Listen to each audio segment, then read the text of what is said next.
Well, hello there, my fellow rushers. How are you doing today? King Rex here. And today we're gonna be doing something that I haven't done in quite some time. A tier list. And in this tier list, I'm gonna be ranking every single character you can play with in Legends of Kingdom Rush. This includes every single legend and companion. Now, I've been doing reviews on them individually, but I figured out that it isn't really the best idea because one, there's none of these characters are premium, so you don't have to buy them or pay actual IRL money to have the option to play with them. And two, Vuduk is making reviews on them already, so I'll leave this job to him. So, without any further ado, let's just get into the rankings straight away. So, starting off with Gerald Lightseeker. Gerald, do I need to say much about him? Just straight up S tier. He has no weak point. His early game, you may say it's a bit meh, but it's actually not. Starting off with a pretty decent amount of armor. He has really good HP. His damage is like between 3 to 5. He may be able to one-shot a low-tier enemy, he may not be, but for the most part, he should be able to one-shot low-tier enemies in the beginning. And he has Shield of Retribution, which is, really good. And he just scales very well. I don't know, I think for me he is S tier. Moving on, Azra. Azra could be S tier, but she kinda has the Fate syndrome. For those who don't remember, Fate used to be a character in Iron Marines, the original one. And the problem with her was that she was a sniper, but at the same time she had really good close combat capabilities, so you didn't really know what to do with her. Like, should you use her as a sniper, should you use her as a close range combatant, like, what are you supposed to do with her? And that's kind of the same thing for Azra. Her abilities indicate that you should be using her at close range, but at the same time, I barely do that, because I don't need to do it, because, she has a very long range, so why bother getting up and close? I don't know, I mean, she's pretty good, she scales well, but because of her questionable state, I'm gonna put her at A tier. She's not quite as straightforward as Gerald. Alok, ooh, this is rough. I kind of want to put him much higher than a little bit higher than I'm going to, but his early game is pretty bad. Like, sure he has a range of 4, but 3 damage is pretty weak. It's just below the threshold of 4, and for those who are not aware, having 4 damage, regardless of it being physical or magical, or in this case armor piercing, is very significant. He does have Seal of Immolation though, which is, in my opinion, the best stun in the game, just because of how effectively you can use it. And he scales pretty well into the late game. But his early game is just, I'll put him at A tier as well. I don't think he's as good as Azra, but he's definitely up there into the A tier category. Bruxa. Yeah, if you watched my Bruxa review, you already know that I'm not a big fan of her. Sure, she is really strong at level 3, but that's the problem, at level 3. Level 1 and 2, completely another garbage. Okay, maybe her level 2 is okay, but meh. She's just a massive level 3 power spiker. The problem with this is pretty simple. She restricts the amount of companions that you can pick from. Because let's say you want to combine her with another character that scales very well into the late game, like let's say the Sylvan Elf. Both of them scale very well into the late game. But the problem is that you can't really level up both of them at the same time, you gotta pick one or the other. So yeah, because of her restrictive capabilities and kind of terrible early game, I'll put her in B tier. Yes, I know, this may seem a little bit harsh to put her at B tier because, a legend, how can a legend be so low? Well, that's just my opinion, so if you have something else to say, then the comment section is right below. Moving on to Rexon. Actually, I really like Rexon. In the beginning, I really thought that he was trash, but as I started playing with him more often, I realized that he's actually very strong. The problem is that he's very complicated to use. You gotta know when to go in and when to just wait it out and get your keen focus.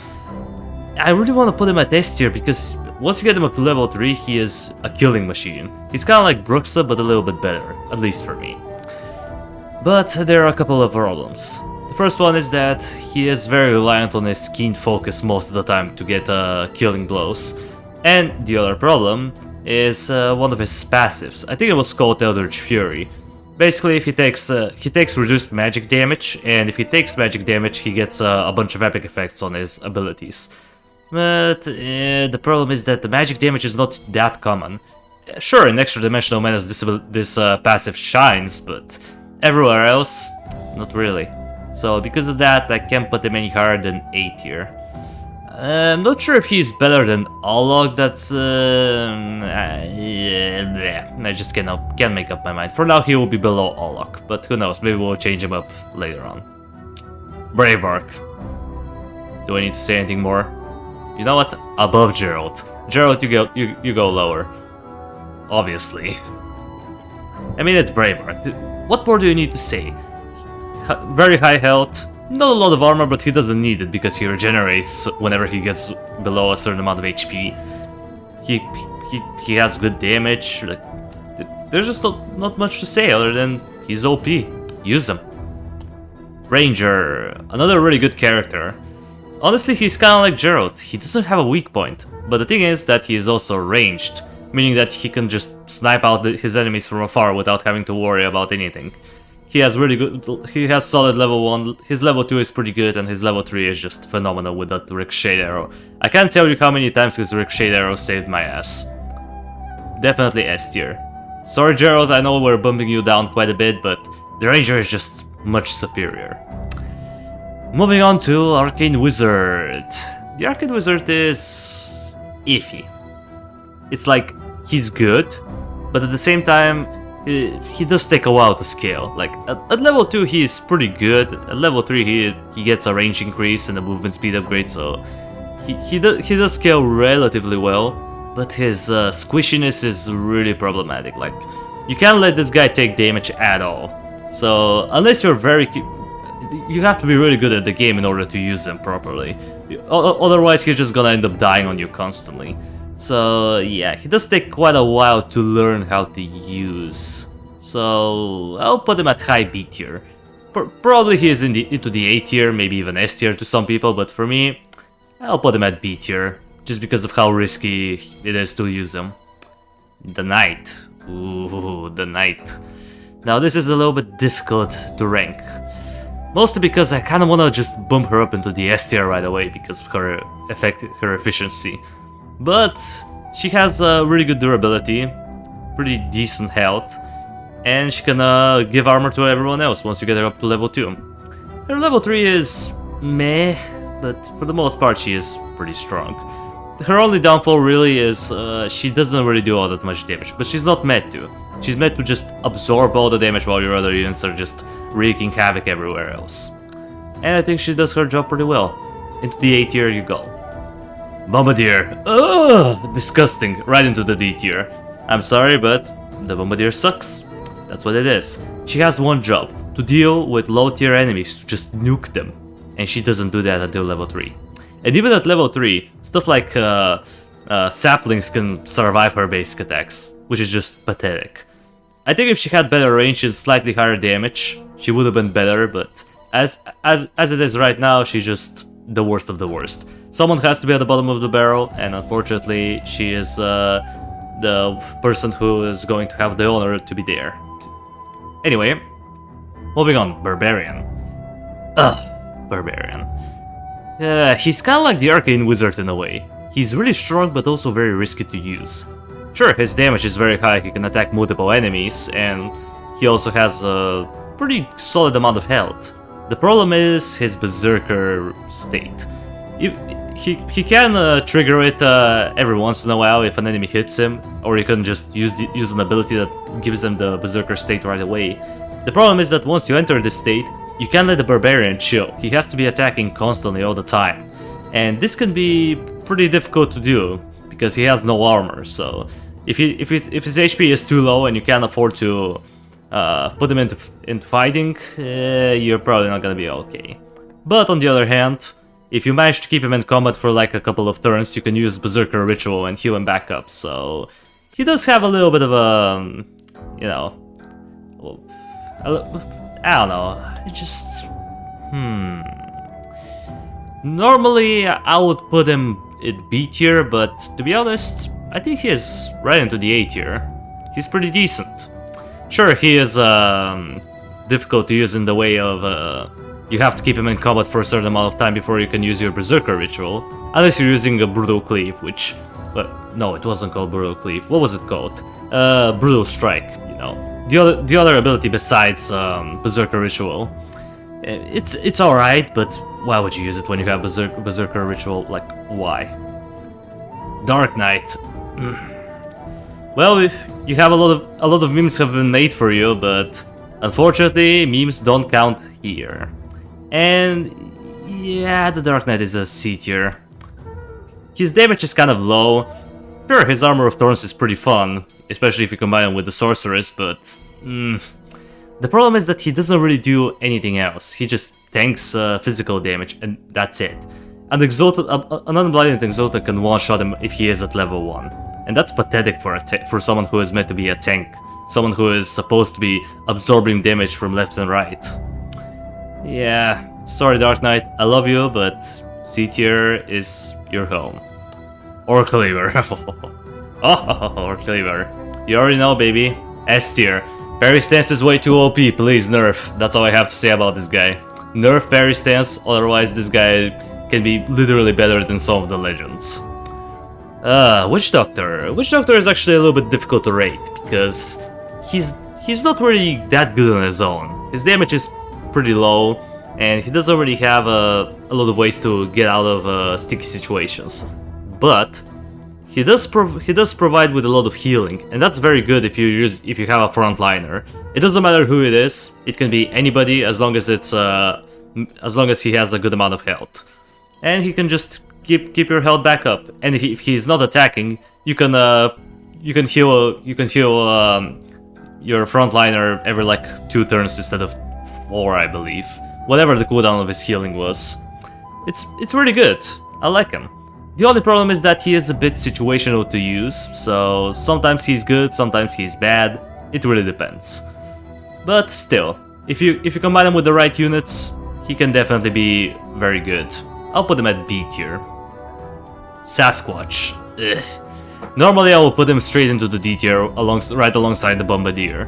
But now that I've started playing with him a little bit more often and going through a lot of adventures flawlessly for the most part, I don't think he's that bad. His abilities are decent, he has a lot of stalling power with them. His only problem is that he does get outclassed quite a bit by the rest of the tanks. But I think he has somewhat of a potential. I'll put him at low C tier. I don't think he's gonna get any higher than C, at least for me. But still, C tier is respectable. Zapper. Zapper is ridiculously good. He has the best basic attack in the game. His scaling is alright. I mean, his level 2 power spec is not the greatest, but hey, he does get an additional stun unless you go for the Thunder Strike ability. And at level 3 he has one of the most broken abilities in the game, the Magnet. So yeah, he's really good. And he's pretty good at level 1 as well. So if you have a person who requires to be leveled up to the max right away, the Zapper is a pretty solid choice. So I'll put him at S tier. I just think he is really good. He's good into the early game. His mid game is a bit iffy, but I think it's fine. And his late game is really good. Sorceress. Sorceress. Honestly, I think she is way better than people think.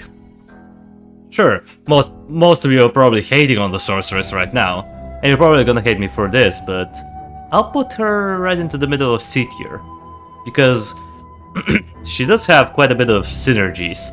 She can synergize really well with the Arcane Wizard, Rexon, with Braveark's Brambles, with Olok's Seal of Emulation. The list goes on. She has quite a few synergies that you can use. The problem is that, unlike the Witch Doctor, she does require specific party members. With this guy, you just need a frontliner. You can pick anybody, regardless. You can pick even Braveark if you really want to. With the Sorceress, you can't quite do that, because her effectiveness depends on your other team members. So yeah, I can't put her any higher than C tier. And last but not the least, we have the Sylvan Elf. The Sylvan Elf is weird. He's kind of like Rexon, but not really. He's the only other character in the game besides Rexon who starts off with 3 movement speed. His ranged attack is fine, but it's just barely not enough to one-shot most enemies. Usually you need keen focus to be able to, you know, do a finishing blow. Unless you get him up to level 3, which, by the way, his level 3 power spike is really good, but because of his questionable early game and he's kind of I don't know. I just can't make up my mind on him. Maybe I haven't played with him enough, but personally, I'll put him around the B tier. I don't think he is terrible. Like, he's not great, but he's not bad either. So, yeah, I think he's smack dab in the middle of the list. Or somewhere around there, I don't know. Okay, well, that's pretty much everybody on the list. Unless Ironhide finally updates Legends of Kingdom Rush, which I hope they do, because, come on, this game desperately requires an update. And if I don't get it, then I may have to write a very aggressive letter towards Ironhide. No. Okay, I'm just kidding about that. I'm not gonna do this, but still. I really want an update, man. I need it. I need it in order to live. So, that's it, guys. But before we end this video, I just wanted to mention that I'm planning on making tier lists for Iron Marine's Invasion. I was thinking about making gameplay videos on it, but a lot of people have already done that. So I think it's gonna be pointless of me to just doing the same thing. But I don't think anyone has done a tier list yet, so I'm planning on making 3 tier lists on this game. So if you're interested and you want to see them, then comment down below. I would like to hear your opinion on it. And yeah. Well, with that out of the way, that's gonna do it for today's video. Thank you everybody so much for watching. I appreciate you for sticking around to the end. Subscribe if you want to see more of this content in the future. And while you're at it, drop a like on the video. It means a lot to me. And I will see you in the next video. Until it comes, that was King Rexy, over and out.